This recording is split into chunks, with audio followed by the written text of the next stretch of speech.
Hello mga ka-artist. Ako po si Cedric Yon Mayana. Isa po ako artist.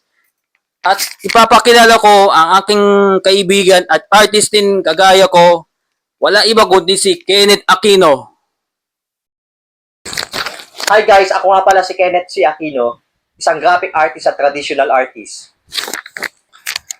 Ang magiging content ng aking channel ay mga art-related stuffs gaya ng art tutorials, time-lapse, color theory, color matchings, review ng mga art supplies, pag-uusapan din natin ng mga pigments sa oil painting, watercolor, gouache, at acrylic.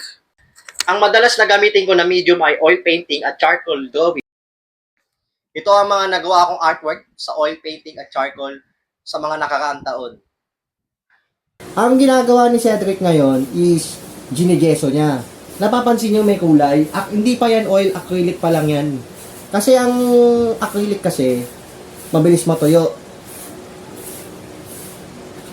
Tsaka para mas madaling husgahan ng values. Kung napapansin niyo yung ibang artist, kung napapansin niyo yung mga iba nag-oil paint, gumagamit ng mga earth tones gaya ng burnt sienna o burnt amber sa underpainting para mas madali ma-judge ang values mula dark to light.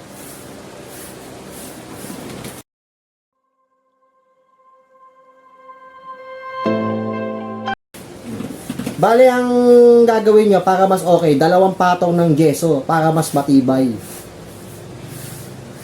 Kung tutusin, optional lang naman siya. Pero dahil para mas mapadali ang trabaho namin ni Cedric, kukulayan namin siya ng may kulay na gesso. Kumbaga ito, gamit ko, ito, kulay gesso.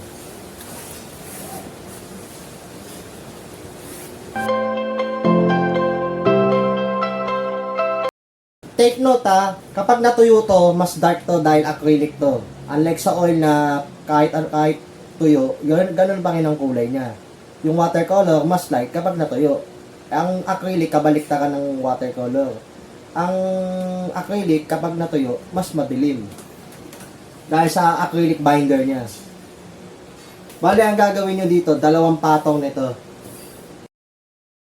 Yung ibang artist, hindi na ginagawa to, rekta na. Pero kung gusto nyo, marami kayong option para gawin tong toning. Ang tawag kasi sa ginagawa namin ni Cedric is toning. Marami kayong option na pwedeng gawin dito. Pwedeng gumamit kayo ng oil paint na burnt sienna o burnt amber. Pwede rin kayo gumamit ng water soluble oil. Pwede rin acrylic. Pwede rin ihalo nyo sa gesso para mas approach. Pero kahit ano pa man, okay lang yun. Importante talaga ang toning sa oil painting tsaka sa acrylic.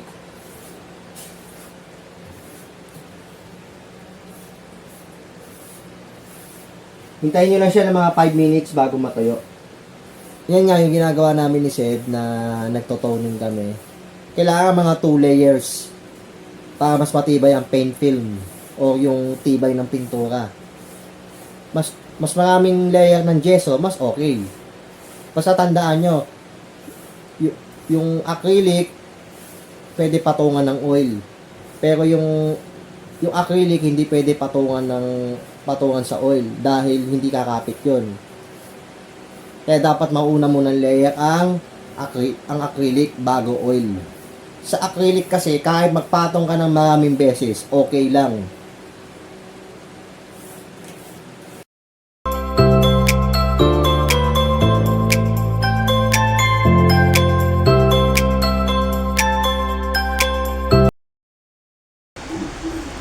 Ang galing ng ginagawa ni Kenneth Aquino.